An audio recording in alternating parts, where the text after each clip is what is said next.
Welcome to the AICPA Town Hall Series, your resource for the latest news and updates on pressing issues facing the accounting profession.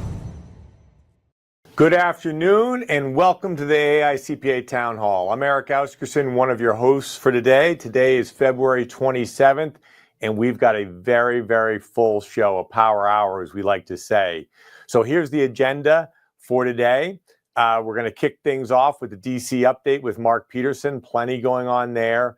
And then we're very fortunate to have the former IRS Commissioner, Commissioner Rettig, with us. And he's going to talk about the state of the affairs at the IRS. And Melanie Lauritzen will be joining for that discussion. And then we've got a sneak preview to Accounting Today's Top 100 report with Dan Hood. So some early release on those numbers, a lot of interesting data. And then Lisa Simpson is going to be providing a technical update, and we'll all be joining for the open forum. So with that, I'd like to bring up Mark Peterson. Mark, great to see you. It's definitely a very fast news cycle there in Washington, D.C. I guess we'll just start things off with a picture of the White House. Let's do that. So let me kind of kick things off, Eric. Things are moving very quickly. There's kind of, things that are coming out of the administration, and then there's been some pushback in the courts and even a little more from the Hill, and I want to get into that. But I want to actually start with a continuing resolution and government funding, because that still is hanging over our head. The appropriators have been negotiating. They're saying they're close. However, we have not seen a deal come forward yet. We have until March 14th until we hit that deadline.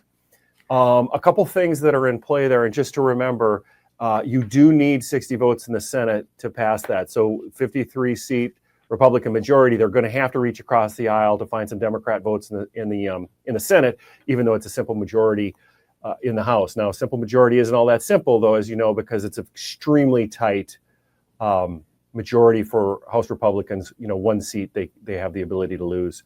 So we'll see how that plays out. Where it's setting up right now is it's probably headed towards an extension of the continuing resolution, which means current funding to the end of the fiscal year, so that you get to end of September. Now the question is in order to get the votes or hold the votes, what do they have to do to add to that? Some discussion about California wildfire disaster funding. That's one thing. Another one that congressional Democrats are asking for, which I think is unlikely, although it's part of the negotiation, is something to be included that will actually impact what is going on right now with federal funds that have been appropriated but are not being released from the administration. There are constitutional questions about whether Congress can even do that, but it is part of the discussion. I don't think it gets added. That's kind of the way things are going right now, Eric. And so we're going to have to keep an eye on that. The next two big ones are going to be reconciliation, which is the big tax bill, and in there addressing the debt limit ceiling, which is coming up as well. So the Senate had got out a bill, as we've discussed in the past. There's two versions, two discussions going on right now. A Senate version of the budget is much smaller, $340 billion. And it's focused on the border. It's focused on, really undoing a lot of the green energy or expanding energy production. And then also on military and defense. Does not address the debt limit, does not address tax. That made it out of the Senate. The House just passed their budget this week with some drama. It was on again, off again a little bit this week, but they ended up passing it again with just a single vote, which is a big bill. It's the big, beautiful bill, the president calls it, which does include all those elements that the Senate has, plus adds the tax provisions. 4.5 trillion in tax cuts, 2 trillion targeted for spending cuts, and included is extending that debt ceiling to 4 trillion. Not necessarily well received on the Senate, who is saying basically we're going to have to figure out how to negotiate this to a place where they can meet. The president immediately came out and said, this is great, but I also want to make those expiring tax provisions permanent, which increases the price tag on it and actually elevates the level of difficulty. So that negotiation is still going on, Eric, and they're going to have to figure out how they can reconcile those things. Remember, you can't get to reconciliation. Important thing there is it's a simple majority in the Senate until you get the budget done. So it's the next step in getting towards, that big tax bill that we've been talking about. And Mark, there's been discussion on what is the cost of this bill. Is it the current policy, or is it the expiration of the Trump tax? Right. It's current policy versus current law. So the way the House is looking at it, it's actually more expensive because they're looking at current law, which means those provisions expire. So it costs money to renew them, in simple terms. The Senate is looking at it as current policy, which assumes today they have not expired. So it makes extending those tax provisions less expensive. That's another thing that's going to have to be debated between the two bodies. That's a big deal. It's a very big deal. Another big deal is, what's going on with the IRS. You're going to have a great conversation about that here shortly. There was a hearing in Ways and Means focused on IRS return on investment. We submitted testimony. We're constantly in contact with both, the IRS, Ways and Means, and Senate Finance about all of these issues. But we really focused on issues within our testimony that we submitted that focus on funding. We have discussed about the imbalance between the enforcement funding and what they need for services, and trying to figure out the appropriate balance to get out of that. And then, long-term modernization. What do you do about, making sure that you're engaged in a productive way with the practitioners? The customer service issues that we've been talking about. Technology is something, transparency, accountability. These are all things that have been, consistent coming from us over the years.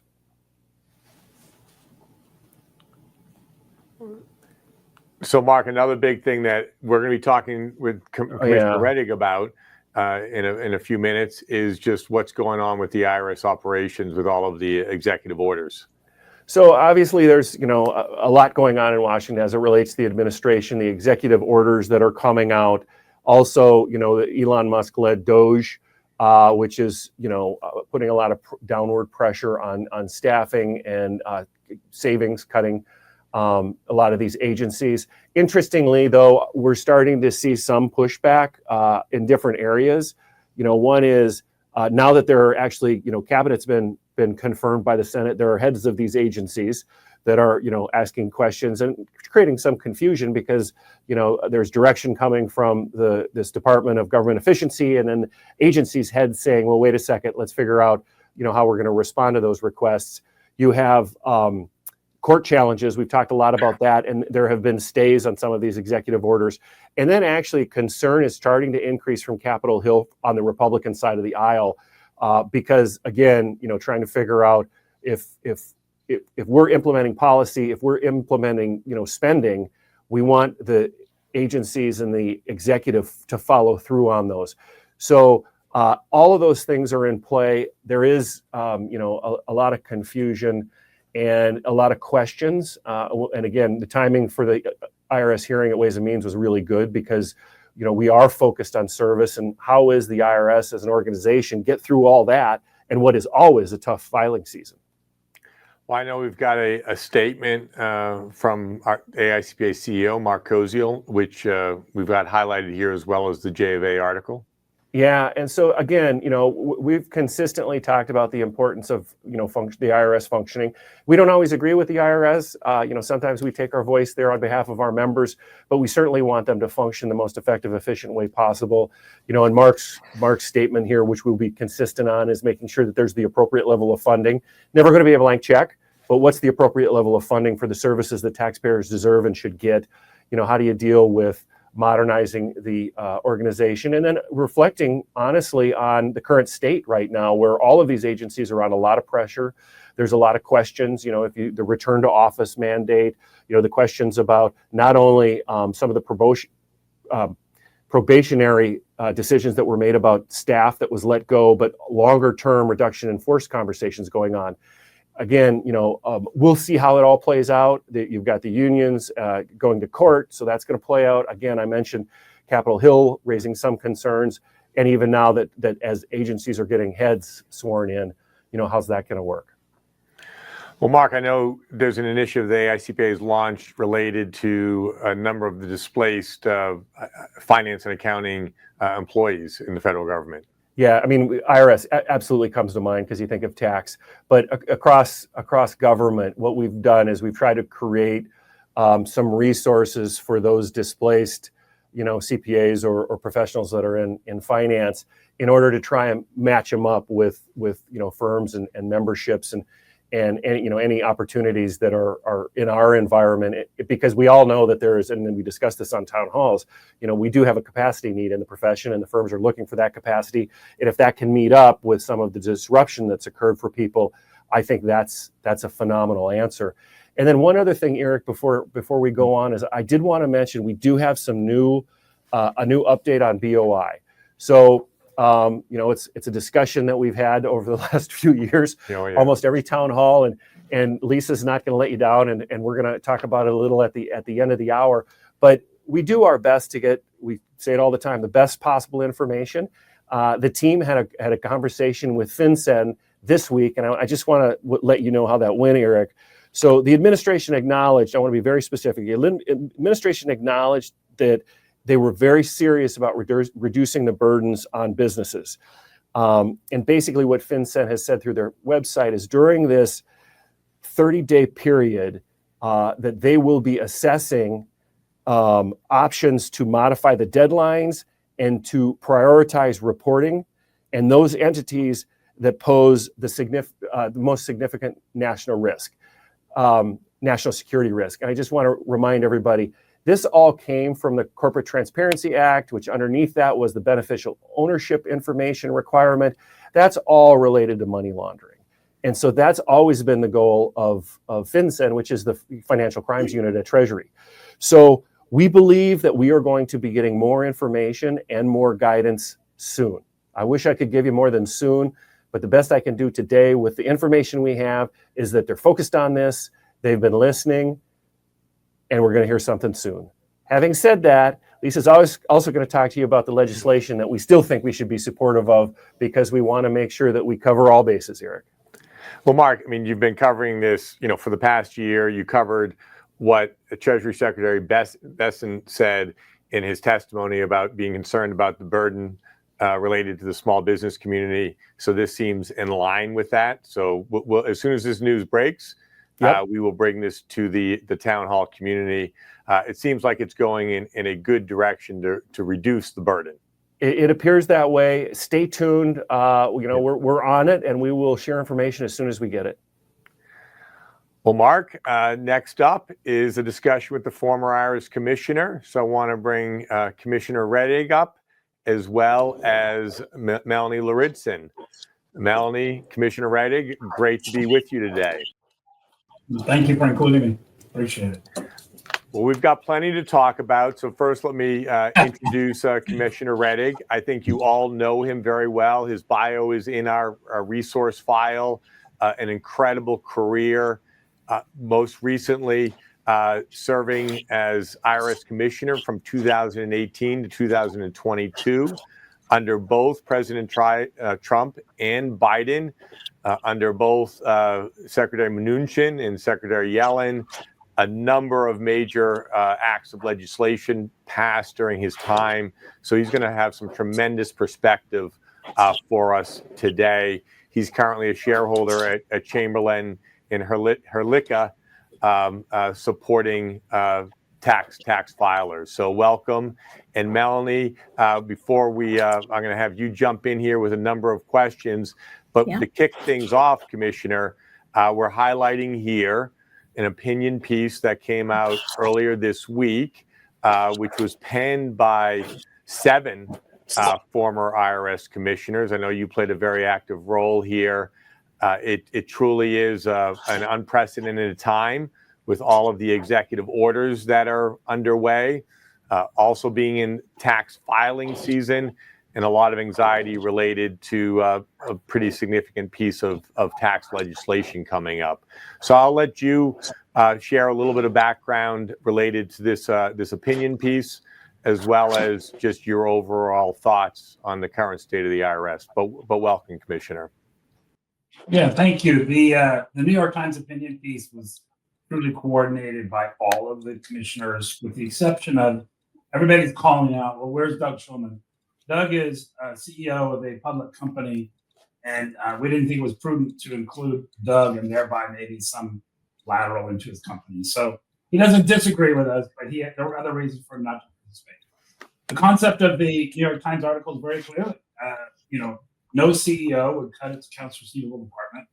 You would do so in a balanced approach if you were, restrained from some perspective. And so it was the idea of getting out there. I think more important than maybe even the topic was to see the 7 commissioners, and in a different matter, you might see the 8 commissioners join together across administrations. I think it was a very strong statement, and we know it was very well received by the employees who are highly stressed in the current environment. So there's a lot of related issues that come out anytime you see a single commissioner make a statement, let alone a whole group of commissioners. And as you had in the slide, we served every president since President Reagan, and I think that's a pretty powerful comment. That really is. And I would like to thank you for your profound dedication to the profession, because you have been going with the profession for so many years, and it shows, and it is really appreciated. So with everything that's going on right now, could you provide some advice to our members as to how to best interact with the IRS right now on technical matters, or if we should be doing anything differently to interact with the IRS? So patience is really important. The folks at the IRS are doing their best. We had situations. You had the new hires, if you will, probationary employees, be let go. A lot of those folks were brought in and trained by people who are currently on board. So there's, what's happening. You saw the announcement this week. Be prepared for a large scale reduction in force by summer, sometime June or July. We've got a tremendous amount of folks at the IRS who are eligible to retire. Something like 75% of the workforce eligible to retire within the next 5 years. A lot more are eligible to retire within 2 or 3 years. So in interacting, if you have an examination or a case, whatnot, with the IRS and interacting with them, my first thing would be patience. My second would be make copies of everything you provide, digital or otherwise. And there's some of the folks who are leaving the exam function of the IRS are being instructed to no change and close down the particular examination. But if the matters are going to be reassigned, and some will be reassigned, if the matter is going to be reassigned, you want to make sure that everything that you've provided is there. And just human nature, what we've seen in the past, the new person assigned to a matter doesn't always pick up and have the same interest factor that the last person had, particularly when there's fewer new people to accept reassignments, which is why I think you're going to see a lot of matters closed in the process rather than have adjustments that move into appeals or litigation. I think you're going to see the agency in general sort of hunker down, if you will. I think in personal interactions with particularly revenue agents, I think it's okay to express concerns. Don't get political. You don't know what side a particular agent may be on. But just, how are you doing? Hey, we're here for you. And I would drop in a line and say the tax professional community is here for you. When I was commissioner, I was still a tax guy in my head from the tax professional community. And Melanie, you well know, there were many times AICPA, as well as, individual tax professionals reached in and gave us a heads up for this or that, and we would tweak things as we went through. The value to that was beyond the particular item that somebody reached through. It allowed me to show the workforce, if you will, it's not an us versus them process that, professionals are standing up for us. And the one that I've used 100 times, I won't get off topic, but was the tax professional community translated our EIP outreach materials from English into 35 different languages in 5 days. We never would have been able to accomplish that. The employees really appreciated that. Coming back to the examination issue, is really just make your, if somebody's not there, still send in your stuff in a timely manner. Be as complete as you can. Do as much as you can in writing. The writings will end up in the file, the digital file. And so the new person can get up to speed in a hurry. My overall thing has always been in 42 years of practice, maintain the appearance of reasonableness throughout, particularly when you're dealing with people, and these are my terms, we're dealing with people that are stressed. The best you can do is be the reasonable person rather than the one that jumps on and says, hey, I've responded 5 times. They keep asking me for the same things. Well, this person that you're interacting with may or may not know that, but they're just asking. So, kind of my thoughts there would be to really help move the case along in a very friendly manner. Respectful and friendly, right? Yeah, there you go. Commissioner Smile. Renner, we're getting a lot of questions coming. One question. I mean, what percent are working from home today from the IRS? Any rough ballpark of how many are in the office versus at home? Well, let me tell you. So I got that question. I'm adjusting my speaker. Sorry about that. I got that question probably 40 times. I testified about 37 times in the Senate Finance and Ways and Means. And I routinely got the question, how many of your employees are working at home? And my answer was 99.9% of our employees are working. And they would press and I would hold the line. Because to me, remote work, particularly during and post-COVID, and working in the office, so to speak, we can tell the productivity. We're a numbers, IRS was a numbers organization. So the question was constantly, they were trying to attach remote work with not working. The fact is, a tremendous amount of IRS employees work remotely now. When we went into COVID, we were about 16% remote work eligible. By September or October, we were 92% remote work eligible. It's no different than the private sector, but the return to work issue, which there are contracts with NTEU and others that allow employees the opportunity to work remotely. And a lot of people were hired in remote locations on the ability to work remotely. So the return to the office issue is going to be significant immediately and over the longer term. So if they're going to press the issue and everybody needs to be in the office 5 days a week, like some other big companies, I think you'll see another wave of people walk out the door. The folks who have come on board last 2 or 3 years are spectacular, highly credentialed, highly experienced. They get it. They came on board to make a difference. And in some sense, the remote was one of the issues for them. You've got people with families, right? And what we ran into with IRS during COVID, what we found out was an aging workforce is not just the children, but you've got people who are taking care of their parents. If you're going to choose between your parents and driving an hour to get into the office or a different position, I think most people pick that different position. So thank you for those insights. And I'm going to shift gears a little bit. As you are very well aware, each year the IRS updates their contingency plan in the event of a government shutdown. And often that plan is not needed. However, when you were the commissioner, you were the commissioner for the longest IRS shutdown, lasting 35 days, and also during the COVID period. So what are your thoughts of the current contingency plan in the event of a shutdown? So I became somewhat of the master of a shutdown, right? The training was 35 days. And then in March of 2020, whether you like it or not, I am the person who shut down the Internal Revenue Service. 519 offices brought our people home from around the world, et cetera, and then had to go into the plan. So IRS has plans, and they're on the shelf, and you prepare as you go into the likelihood of a government shutdown. And the real thing is, who's an essential employee, who's not essential employee. Right. I think critical, and we talked about this, Melanie, on more than one occasion. I think something that's critical is in the 35-day shutdown, and to give you an example of how capable the IRS employees are, 35-day shutdown, we opened on, my recollection was January 28th, which was the same day we opened filing season. So the essential employees are the included the filing season employees. They did all their homework, they did all their testing, et cetera. We go back to the office, so to speak, and also launch filing season. And that was an incredibly successful filing season. And, filing season is measured not by the upside, but by the downside. So successful in that we didn't have glitches that shut it down.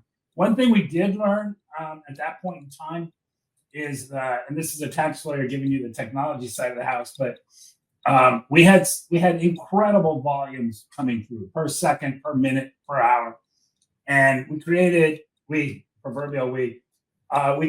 reservoir, and so we sort of had a back channel where electronic returns coming in, and we would kind of park them in this reservoir and then take them out of the reservoir on our schedule. So we're kind of throttling up and throttling down rather than having a logjam and it clogs the system.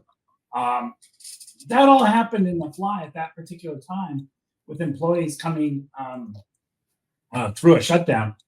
And the last thing I want to say is, society isn't always friendly to federal employees in a shutdown. They're not being paid, but people say, well, they will be paid, so why do I concern about them? An issue is a lot of employees, in public or private sector, live paycheck to paycheck. So they're not able to make a car payment, a rent payment, a house payment. We have to factor that in when we're also asking them to take care of the most significant cyber defense on behalf of the country, non-military cyber defense. Factor in that they're also struggling with their own issues. And I think that's critical when I come back to how do you interact with somebody at the IRS. Express appreciation for what they're doing. A lot of people don't. And so the little words, I guarantee you, make a difference.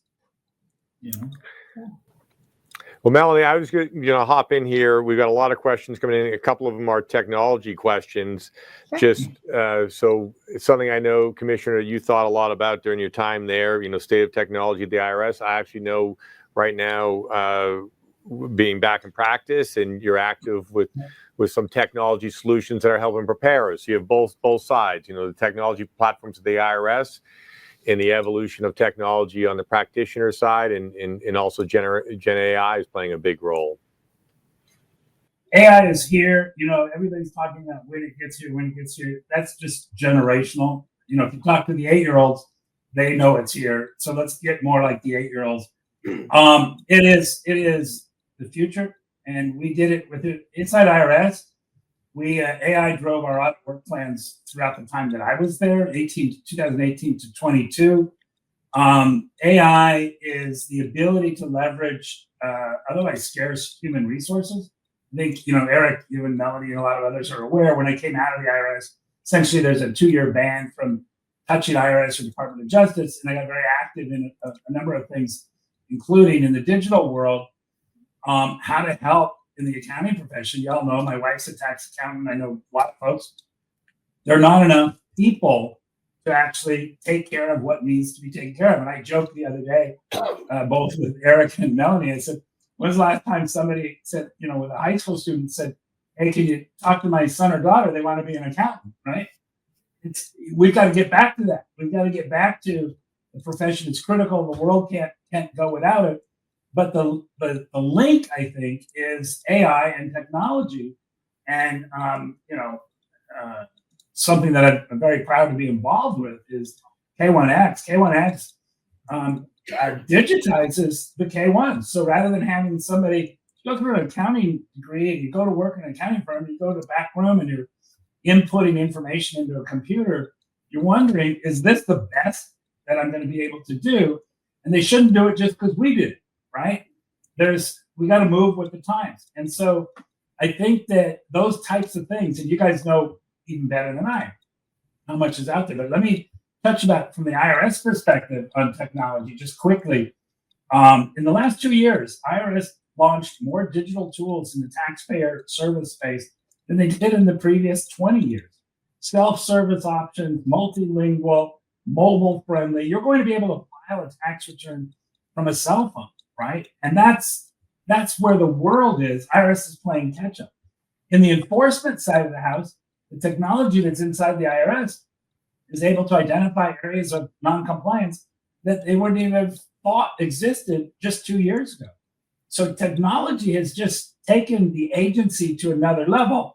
And in closing, as we come back and express thoughts about the workforce is different. The workforce inside the IRS is definitely more technical. We talked about data scientists. Unfortunately, a large group of data scientists brought on board within the last year and were let go last week. But data scientists are probably among the most important people inside the IRS. They tell the IRS where the areas of non-compliance are, and then you go there. It's the drones and the military concept. Go find what we're looking for and then send the troops in that way. That's what we did with respect to IRS. So the world is significantly different than what we all grew up. Wow. Eric, do you want to throw one last question, or should I? Yeah, why don't you go with a couple lightning round questions here? We got like 2 minutes left here for this segment. We've got over 800, I don't know, maybe 600 questions have come in. So we've got a lot of fantastic feedback, good dialogue with the town hall community. And we've got well over 12,000 people on with us today, close to 13,000. So Commissioner Reddick, something that is very near and dear to both our hearts, prepare regulation. Yep. In the last, the TAS discussion draft, they included the ability for the IRS to be able to revoke the PTINs. What do you think of that proposal? So when I was on the outside, I would have said they should not be allowed to do that. And I know folks who've had a revocation of a PTIN, and it is just hell getting it back. Some of those revocations happened by mistake. It was erroneous, and et cetera, et cetera, et cetera. Or a cleanup didn't catch up to the system. And it's happened to people during filing season, and that absolutely should not be the case. On the inside, you see different things, and you see examples of, we want to think that people get up in the morning and they're going to do their homework and try to do the right thing. That doesn't mean you're going to get to the right answer. It's going to mean they did the right thing, right? To try to get to the right answers. And there can be a disagreement as to what the right answer is. The IRS sees a lot of situations, and unfortunately, if all day long you're seeing overly aggressive positions taken by certain groups of folks, you tend to get jaded. And they're no different than other people. They're people who go to work. But if you're seeing 10, 20, 30 aggressive things, taking advantage of people in underserved communities, et cetera, adding things into a return, unfortunately, that creates the us versus them. And they start to discredit all the rest of us on the outside. They're trying to do the right thing. We work really hard to try, as did AICPA and the state societies, to try to be on the team of saying, let's collectively look for the folks who are not doing it right and support the ones who are doing it right. It's hard to do that with somebody who's just seeing things that we don't, the rest of us don't do. I don't know. I'm not saying that probably as well as I should, but I think that the IRS does need to have regulation. If you saw the bottom of the barrel, so to speak, you would agree with that. They don't need it. CPAs, they have their own regulation, right?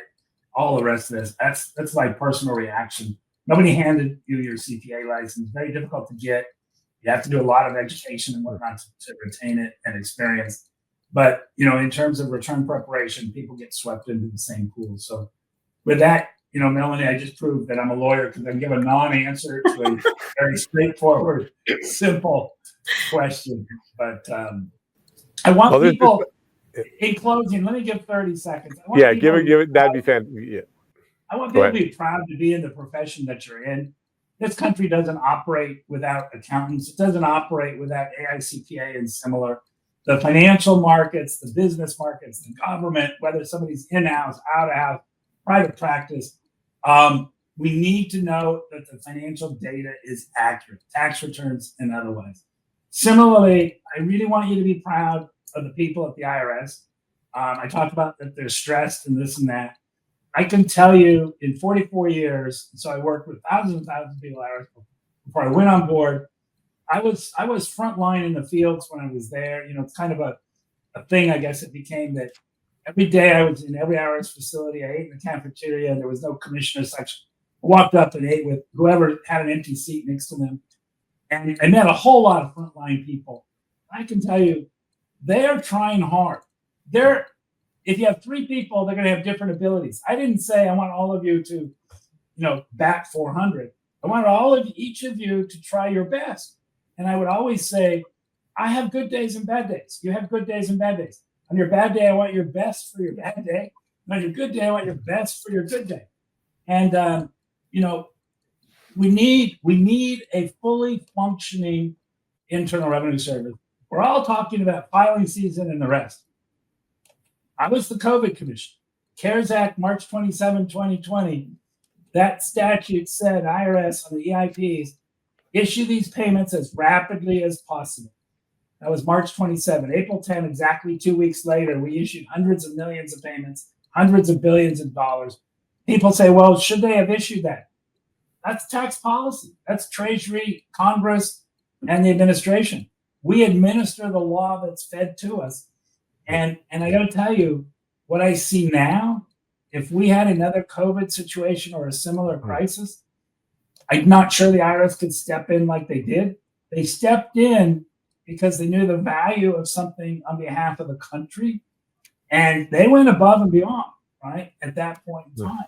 So we got to watch things like morale and really the interest. It's not just the body count, but it's getting them interested. And morale, tax professionals can have an impact in a good way on the morale of the workforce. You can disagree how they handle your matter, but I think you have to agree that we need a functioning IRS. So I've overspoke. Eric, I apologize. Melanie, I apologize.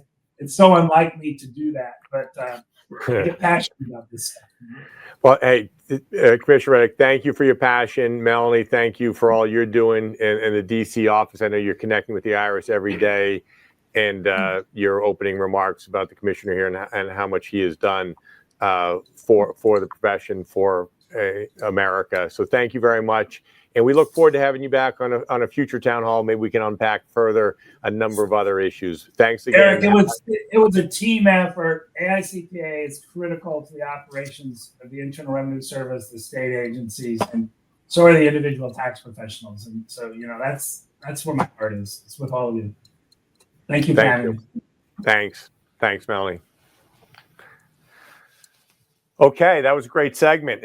Now with me here in New York is my good friend, the editor of Accounting Today, editor-in-chief, very well known to the profession as well, like Commissioner Reddick.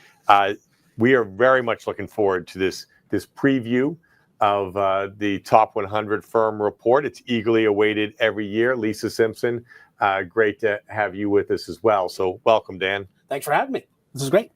Eric, I'm one of those that eagerly awaits the Top 100 report. It's always full of such great insight into the thinking around growth strategies and where firms are heading toward in terms of service offerings. So Dan, I'm waiting. When do I get my copy? Well, Dan, show the audience that it is in its final reviews, and it is absolutely worth the read. It hits on business model evolution, the niche areas that are growing, client categories, talent hiring.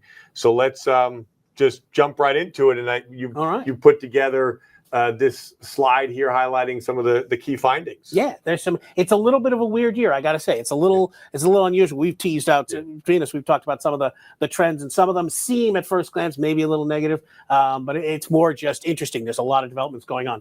We'll start by saying that the growth rate is lower. The last 2 years were tremendous growth rates for the top 100 firms. It's a little lower. It's around 4.89% was the average growth rate for all those firms. Some of that's due to the billion-dollar firms at the top of the profession, the Big Four in particular. Their growth rates returned to a more common rate for them, around somewhere between 1%, 2%, 3%.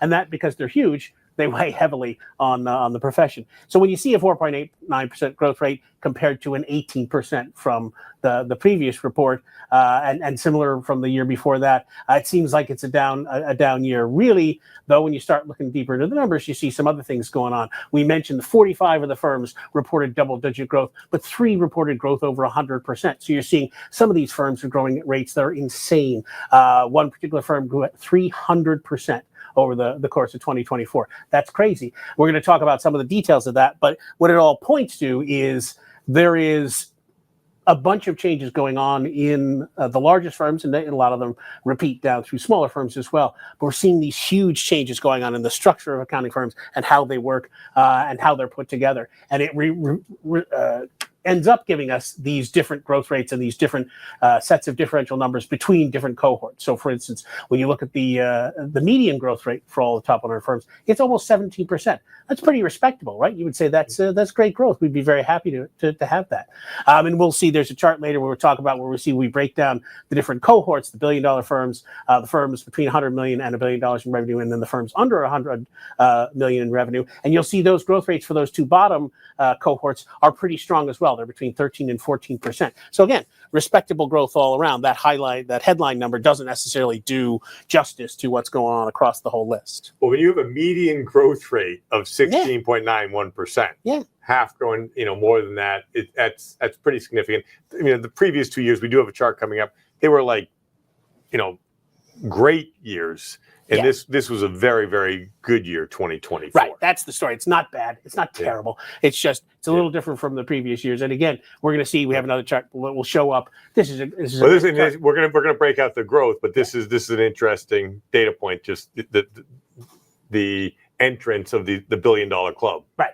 We would have, there's 16 this year. There were 16 last year. We would have 17, except because of the addition of CohnReznick. But the combination of CBiz and Marcum obviously took one firm out of there. So it's still, when you think about it, it's still growing, right? The number of firms that are joining that $1 billion club is continuing to grow up. One thing we pointed out, because we had some questions about how should we name some of these firms. You see, like we got Eisner Advisory Group. People go, well, is that Eisner Advisory Group? Is it Eisner Amper? What is it? CBiz is CBiz and CBiz CPAs. They used to be CBiz and MHM. And so we're seeing that when you start pulling through that, you look at all these names and you realize how many of these firms aren't structured like traditional accounting firm partnerships, right?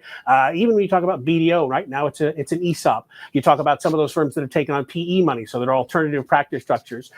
Some of them are public, CBiz, for instance. And you realize how few of these firms are the traditional accounting firm partnership model, and how much more those other models are penetrating into not just the profession as a whole, but particularly these $1 billion firms.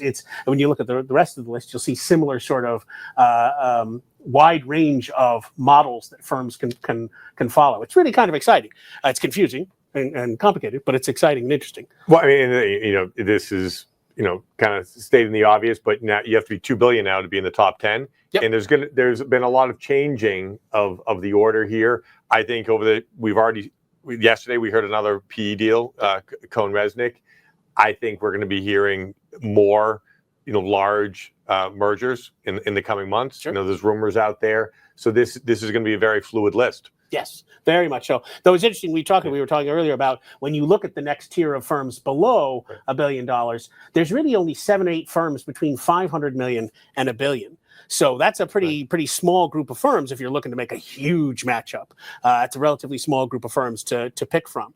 There's obviously lots of firms below them to work on, but the M&A calculations just getting more and more complicated, more and more interesting all the time. Yeah, I mean, from the 16th firm, CohnReznick, $1 billion, and you showed me the list of 24th firm. I won't give the name, but that's about 500 million now. So the top 25 is $500 million and above. So Lisa, we'll let you get in here in a moment, but here's the chart that you were kind of highlighting when you described what happened in 2024. You see the $1 billion and above number of 3.75. That is driven by the big four numbers. There's a couple of the big four that are at like 0.5% to 2%, and there's one big four like around 3%.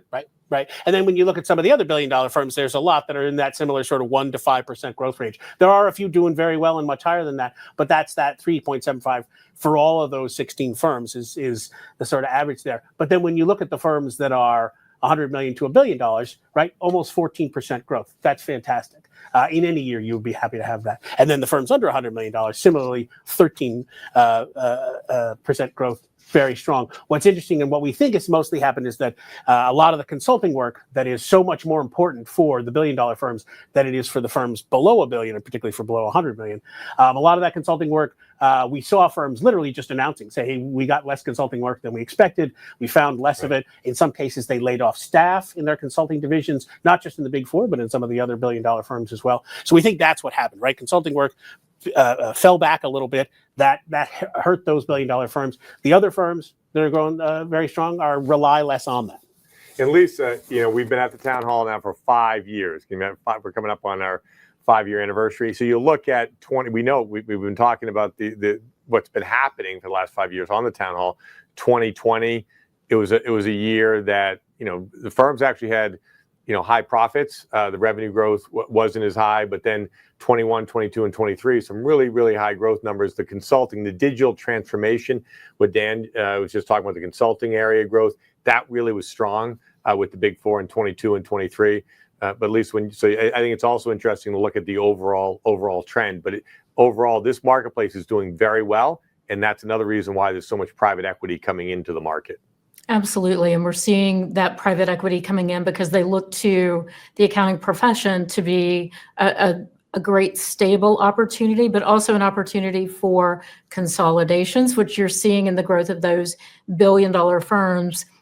A lot of this growth that's being reported is inorganic. It's driven by mergers and acquisitions, and we'll see a little bit of that, especially on the next slide. But I think it's important to keep in mind where we were in 2020 versus where we are today. It's been several successful years, and now things might be normalizing a little bit over those high growth trends. But all in all, a good story to tell about the accounting profession. So let's dig a little bit into some of the stories of some of the high. Last year we highlighted this chart. It was actually more driven by private equity than what we're calling these platform firms. Maybe you want to talk a little bit about the top three here for highest growth. Sure. I'm so excited that I keep knocking out my earpiece. Sorry about that. Because this is exciting stuff. We just sit in our offices and work on all this stuff and don't get to talk about it. This is our first chance to talk to anybody about it. So it's pretty exciting. But yeah, this chart is really interesting because it's very different from last year's. Those top three firms there, right? Crete, Ascend, Springline, those are all, and no one's figured out the right name for this. We internally think of them as hub and spoke firms, right? They are a PE-driven membership platform firm that then goes out and acquires a number of accounting firms. Those accounting firms function effectively independently to a certain degree, varying obviously from firm to firm. But they keep their own names, they keep their own operations, they're operating in their own markets. That's very different from last year's top three, which were also PE-backed, but they were Cherry Becker, Citrin Cooperman, Eisner Amper. So firms, accounting firms, their own standalone license. Right? Crete is not a CPA licensed firm. Right. It's a platform that owns a number of accounting firms. Right. Whereas last year the top three were those licensed accounting firms that were going out and using PE money to acquire other accounting firms to bring them in. So this is a very different model, but also you've seen tremendous growth rates. Crete started from a small number, but still in a single year to bring on that many firms and to acquire that kind of growth, just amazing. And we're seeing, below that, some of those other firms are evolving. Smith and Howard, right, was one of the pioneers of PE, particularly for smaller firms, and they're having strong growth rates. CBIZ and CBIZ CPAs is in there largely because of that merger with Marcum, right? It took $2 billion firms, and that's a big boost. But so it's interesting, like I said, is that this shows up the importance of PE that Lisa mentioned, but also the variety of models that PE brings, right? The different kind of ways you can interact with PE or the PE can interact with the profession. And it just talks to, again, and it's always good to bring this up, right? Tremendously good times for accounting firms, right? It's a good time to be an accountant. It's a good time to be running a firm. And it's a good time to explore business models. I've had the chance to record podcast interviews with the leaders at Ascend and Springline, and we'll send out the links to those in the town hall newsletter. But it is a different model, and it is designed to help business owners, the firm leaders, run the business and give them the support that they're looking for to run the business. But you've also got Dean Dorton, which is an independent firm in Kentucky and Indiana. So, it doesn't mean that you have to take a PE investment to have high growth. You just got to be strategic. You got to know what your plan is and then go execute on the plan in a way that makes sense. So challenge your model. Doesn't mean that there's one right model or one wrong model. That's another amazing thing about the profession are all the options we have. Well, let's just go a little bit into some of the service line drivers. Yep, absolutely. So CAS is the big story here, as it was last year. Continues to be just an area that you see from this number. 80% of the top 100 firms are seeing growth in. Now, I have to be careful about this. It doesn't mean it's their fastest growing area. It just means that they're seeing growth there. We'll talk about where it's the fastest growing in the next slide, but it's still, it's astonishing. There has, it's never been anybody challenging a test for a lead in this area the way Cass has over the last few years. It hasn't always been number one, but it's been number one or number two. We expect it to continue to grow. The interesting thing is that for the top 100, the amount of revenue they're getting from Cass is pretty low compared to tax and attest. We're expecting that to grow. We started tracking that independently for the first time this year, and we're a little bit surprised that the revenue numbers were that low, but we expect it to grow pretty quickly. Well, and we're going to be highlighting our I know you're familiar with it, our CAS benchmarking survey report. It's something that people are still trying to get their arms around. So even I took a look at your draft report, and some firms are even say that they just don't, they're not tracking it yet. So it's a very high growth area. You know, client accounting services, outsourced accounting services, it's still in, I think, the early stages of the movement. I mean, cloud accounting enabled it. There's a lot of value there. But just this actually highlights that the last slide said they're growing, but this shows you that it is the fastest growing area. Right. And this is the thing that's really, for us, the most surprising. I talked about this a little bit last year, but I'm still surprised by it, is the number of firms that said it was their fastest growing, right? So the previous slide was firms where they're seeing growth in it, but it's not necessarily their fastest. This is the percentage of firms that are saying it's their fastest growing area. And you see those numbers are climbing both for the top 100 firms, but also for our top 100 firms and the regional leaders, which are smaller firms that are leading in different sub geographies of the country. So you're looking at 37% or something like that of all the firms in this report are saying it's their fastest growing, and something like 26% among the top 100. That's unprecedented. We've never seen that kind of coalescence around a single service area as the fastest growing. For that many firms to say it's the fastest growing, it's just, and for the second year in a row, just suggests this is an area with a lot of growth in it. And I know the benchmark survey was talking about for the next 3 to 5 years, they're predicting similar levels of growth. So it's pretty exciting. And Lisa and Dan, this is something we talk about, the evolution of the strategies here. This is for a future town hall segment where we'll talk about how firms are setting up their advisory area. The client accounting is just one element of other advisory services. CFO advisory, another very strategic area. So just lots of opportunity. I mean, Lisa, this is something, I'll let you maybe have a closing comment here on this, but we'll talk about this further. This is a 40-page report that really shows you what the high-performing firms are doing to build greater success. It's a free download. I think we even have it in our resources for you today.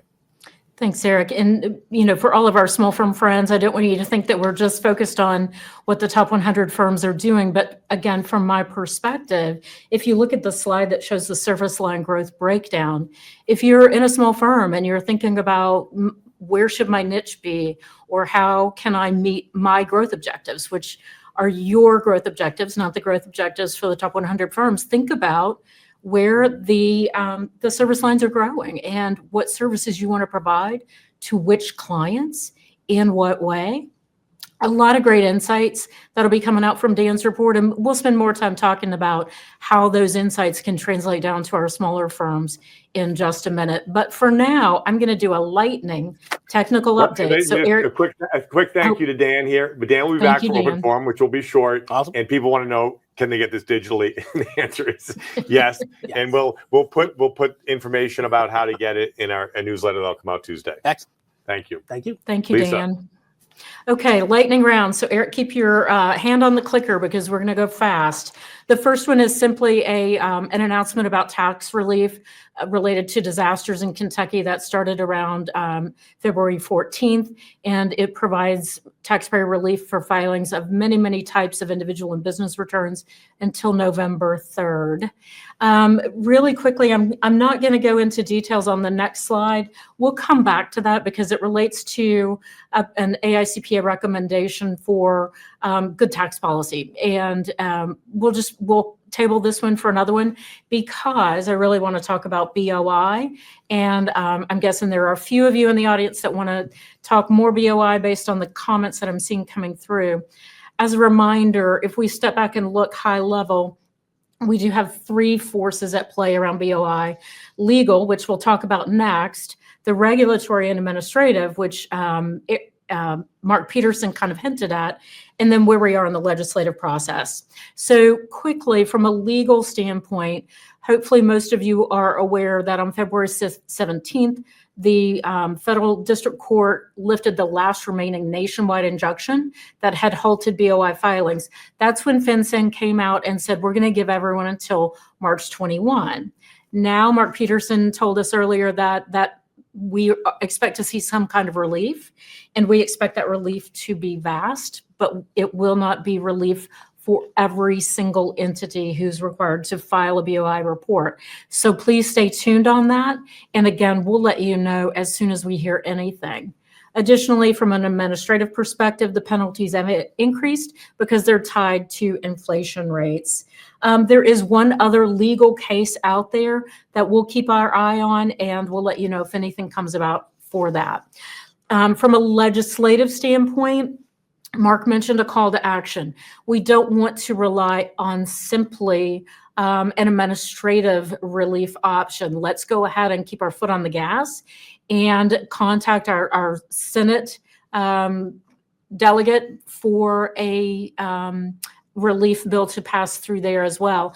We know that the House bill passed 408 to 0, so true bipartisanship there. Now let's get it through the Senate. So be looking for more information about our call to action. This CTA is designed to press legislation forward that will give a 1-year delay to let this legislative dust settle, to let the administrative dust settle, and the legal dust settle. And as a reminder, this legislation as posed only relates to entities that were formed before January 1. So again, that is a lightning round update on BOI, but I just wanted to make sure that we offered some insight on the legislation. Please stay tuned. And you can stay tuned. Melanie Lauridsen on LinkedIn, AICPA on LinkedIn. I'm reposting as soon as Melanie shares any information. So really, seriously, stay tuned if you're interested in BOI. Okay, Lisa, that was a fantastic lightning round. We can drop the slides there. Commissioner, great to have you back with us. Thank you. We only have a couple of minutes. Mark, I'll just, where are we at? We're at 800 questions have come in today. And they're on both sides. I mean, in one thing, it is a very dynamic time in Washington, D.C. And there's a lot of people trying to, advance their different causes. But Mark, I don't have to tell you that there's differing views out there on, where the AICPA should be on, one issue versus the next. No, I understand that, and it's an incredibly challenging dynamic, not just for us, but for every profession and every industry. And we're navigating through that. What we're trying to do is to position the profession for success. And so, we use the word translate and navigate and educate. We've got to navigate the rocks to make sure that we can get through the politics, right, for the best possible outcome. We need to translate from what the membership needs and the taxpayers need to the policymakers. And then we got to educate them on why it matters. And those are all things that we do every day, Eric. And we will continue to do it. And it's not easy, and the environment is super challenging. But we've got something to say, and people will listen, and we're just going to keep it up. Well, thanks, Mark. I think, Lisa, you and I, we got 2 minutes left. One thing we do is we end the town hall on time. So I want to thank Dan Hoodigan, Commissioner Rettig, and Melanie and Mark for your time today. Very active hour, and it was very, very well received. So thanks. And Eric, as we're going to the closing slides, a quick thank you to Commissioner Rettig. Those words of support for the profession and our members really meant a lot. You're getting lots of thank yous for those very kind words. So we do appreciate that. Thank you. Thanks. So let's bring the slides back up. It is tax season, and we've been talking about what AI is doing and technology is doing to help the tax practitioners. So this is a tool that many members, small firms of all sizes, are finding value in. So there's an upcoming free webinar to learn more about this tool that we're helping launch to our firms. We have the town hall rebroadcast on Mondays. It will be this upcoming Monday, March 3rd at 1 p.m. and a lot of questions on how to make sure you're on the newsletters. This is how you can make sure you're receiving it, townhall@hq.cpa.com. And we've got a special resource center, which includes all of this information, which you can find at cpa.com/townhall. So here's the upcoming shows that we have planned.